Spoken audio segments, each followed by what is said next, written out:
সুপ্রিয় খামারি ভাই বোনেরা, আজকে আমরা আলাপ করব ভালো মানের দুধের গাভী আপনি কিভাবে নির্ণয় করতে পারেন।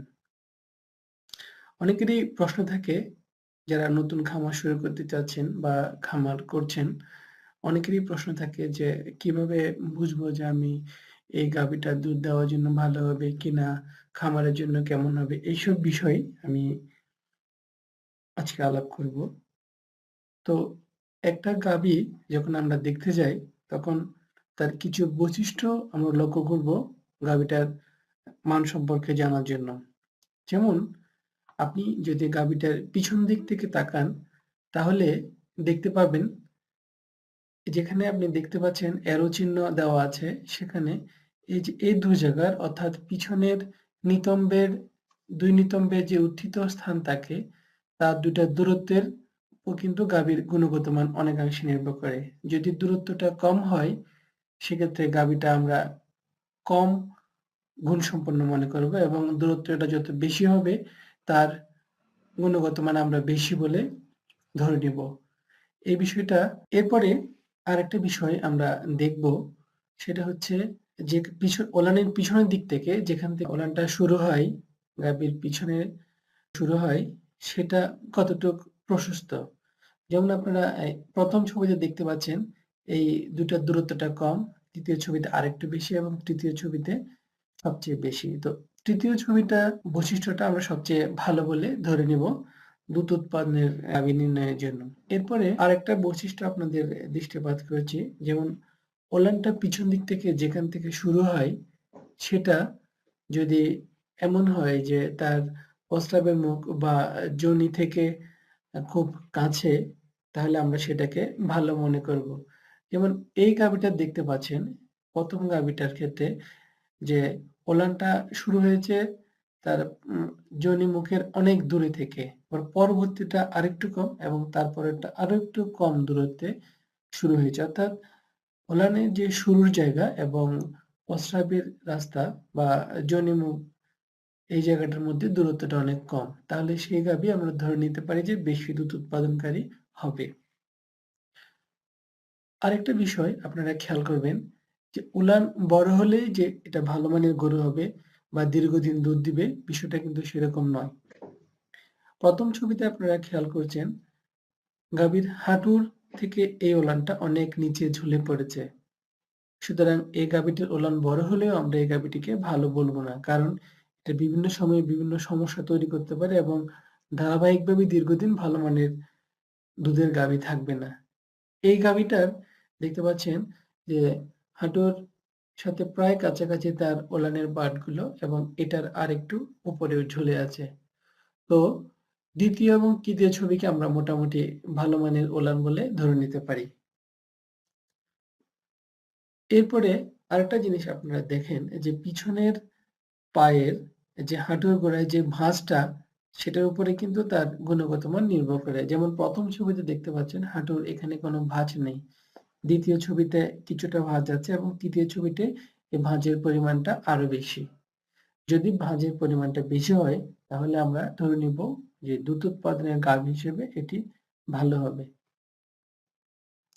কারণ তার গর্ভাবস্থায় এবং এরপরে আরেকটা বৈশিষ্ট্য দেখেন, কোমরের যেখান থেকে জায়গাটা যদি এরকম হয়, অর্থাৎ উত্থিত হয় এই জায়গাটা এবং এই জায়গাটা যদি নিচের দিকে থাকে, তাহলে সেই গরুটা কখনোই ভালো মানের হবে না। ২য় ছবিতে দেখতে পাচ্ছেন সেটা মোটামুটি উপরের থেকে নিচের দিকে, পিছনের দিকে ক্রমান্বয়ে ঝুলে আসছে এবং ৩য় ছবিতে দেখতে পাচ্ছেন কোমর থেকে পিছনে পায়ুপথ পর্যন্ত জায়গাটা অনেক বেশি ঢালু। সুতরাং আমরা ৩য় গাভীটাকে সবচেয়ে ভালো মানের দুধের গাভী বা সেটা ভবিষ্যতে ভালো প্রজননক্ষম হবে, ভালো বাচ্চা দিবে, এইভাবে আমরা ধরে নিতে পারি। পরবর্তী আরেকটা বৈশিষ্ট্য খেয়াল করুন, পিছন দিক থেকে যখন আপনি তাকাবেন, যদি দেখেন যে পিছনের ২ টা পায়ের হাঁটু প্রায় লেগে গেছে, তাহলে সেটা কখনো ভালো মানের গাভী বলে গণ্য করা যাবে না। তার পিছনের ২ হাঁটুর ফাঁক যত বেশি হবে, যেমন ২য় ছবিতে বেশি দেখতে পাচ্ছেন একটু বাড়তি আছে এবং ৩য় ছবিতে অনেক বেশি। ৩য় ছবির বৈশিষ্ট্যটাকে আমরা ভালো মানের গাভীর বৈশিষ্ট্য হিসেবে ধরে নিব। এই ছবিতে আপনারা দেখতে পাচ্ছেন যে তার যেই ওলানটা যার মাধ্যমে ঝুলে থাকে যেটাকে আমরা উম বৈজ্ঞানিক ভাষায় যাকে আমরা লিগামেন্ট বলি, সেই লিগামেন্টটা কোন জায়গা থেকে শুরু? যেমন দেখতে পাচ্ছেন ১ম ছবিতে লিগামেন্ট বলতে গেলে নাই বলতে গেলেই চলে। কিন্তু ২য় ছবিতে আপনারা দেখেন যে মোটামুটি মাঝখান থেকে শুরু হয়েছে এবং ৩য় ছবির যে লিগামেন্টটা সেটা মূল শরীরের সাথে শক্তভাবে আটকানো অর্থাৎ অনেক আগে থেকে শুরু হয়েছে। অর্থাৎ সেটা ওলানটাকে আটকে রাখার বা শক্ত করে শরীরের সাথে আটকে রাখার ক্ষমতাটা বেশি। সুতরাং এই যে এই সংযুক্তকারী লিগামেন্ট বা এই যে বন্ধনীটা যে গাভীর যত বেশি হবে সেই গাভীটাকে আমরা তত বেশি গুণগত মানসম্পন্ন ধরে নিব। এই ছবিতে আপনারা দেখতে পাচ্ছেন যে খুরের বৈশিষ্ট্যটা। অর্থাৎ খুর যত বড় হবে সে গাভীর গুণগত মান তত কম হবে এবং এটা দেখতে পাচ্ছেন ছবির মধ্যে যে এখানে যে কোণাকৃতি এই জিনিসটা আমি আপনাদেরকে দেখাতে চাচ্ছি।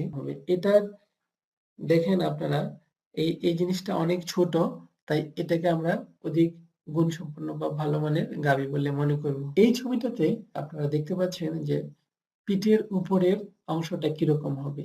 এখানে যদি আপনি দেখেন যে এই পিঠের যেটাকে শোল্ডার রিজিয়ন বলি আমরা, এটার যদি আকারটা পিছন দিকে ক্রমান্বয়ে কোণাকৃতি হয় তাহলে আমরা ধরে নিব যে গাভীটি ভালো মানের। কিন্তু ২য় ছবিতে দেখতে পাচ্ছেন এটা কিছুটা এলোমেলো এবং প্রশস্ত। সুতরাং ২য় ছবির গাভীকে আমরা ভালো মনে করব না। এবং আপনারা আরেকটা জিনিস খেয়াল করবেন, গরুর পিঠ থেকে পিছনের দিকে অর্থাৎ নিতম্বের দিকে আকারটা ক্রমান্বয়ে বাড়তে থাকবে। অনেকটা কৌণিক আকৃতির হলে আমরা সেটাকে ভালো মানের গাভী বলে মনে করে থাকি। আরেকটা জিনিস আপনারা খেয়াল করবেন, যেহেতু একটা গাভী তার জীবনের অনেকটুক অংশ গর্ভবতী অবস্থায় কাটায়। যেমন দুধ দেওয়া শুরু করার পরে প্রায় ৮০ ভাগ সময় তার গর্ভাবস্থায় কাটে। যদি সবকিছু স্বাভাবিক থাকে। সেক্ষেত্রে তার গর্ভস্থ বাচ্চা এবং তার শরীর যাতে স্বাভাবিক থাকে সেইজন্য তার বক্ষপিঞ্জরটা যদি ভালো হয়, বড় হয় তাহলে সে গাভীর ভালো মানসম্পন্ন হবে। অর্থাৎ সেটা দীর্ঘদিন ভালো মানের বাচ্চা দিবে এবং প্রসবজনিত জটিলতা বা গর্ভকালীন জটিলতা অনেক কম হবে। ছবিতে ভালো মানের গাভী বলে ধরে নিব। এরপরে আপনি যদি সামনের দিক থেকে তাকান, এই ছবিটা হচ্ছে সামনের দিকে। যেমন ১ম ছবিতে আপনি দেখতে পাচ্ছেন যে সামনের ২ পায়ের দূরত্ব অনেক কম এবং মাঝের ছবিতে মোটামুটি বেড়েছে এবং ৩য় ছবিতে দেখতে পাচ্ছেন ২ পায়ের দূরত্ব অনেক বেশি। এরকম যদি ২ পায়ের দূরত্ব বেশি হয় তাহলে সেই গাভীকে আমরা ভালো মানের গাভী বলে মনে করব। কারণ তার গর্ভবতীকালীন বা বিভিন্ন সময়ে তার শক্তি বেশি থাকবে বলে আমরা মনে করি। সুপ্রিয়, এই সমস্ত বিষয় আপনারা যদি লক্ষ্য করেন তাহলে বুঝতে পারবেন যে একটা ভালো গাভীর শুধুমাত্র বেশি দুধ দিলেই যে ভালো গাভী হবে বিষয়টা কিন্তু সেরকম নয়। সেটা কতদিন ধরে দুধ দিচ্ছে, তার জীবন দশায় কয়বার বাচ্চা দিচ্ছে এইসব বিষয় আপনাদেরকে খেয়াল করতে হবে। যাতে আপনার খামারটা দীর্ঘস্থায়ী হয় এবং লাভজনক হয়। তো সুপ্রিয় খামারি ভাই-বোনেরা, এরকম ভিডিও ভবিষ্যতে আরো পাওয়ার জন্য এই চ্যানেলটি সাবস্ক্রাইব করতে পারেন এবং ভালো লাগলে লাইক দিন এবং শেয়ার করুন।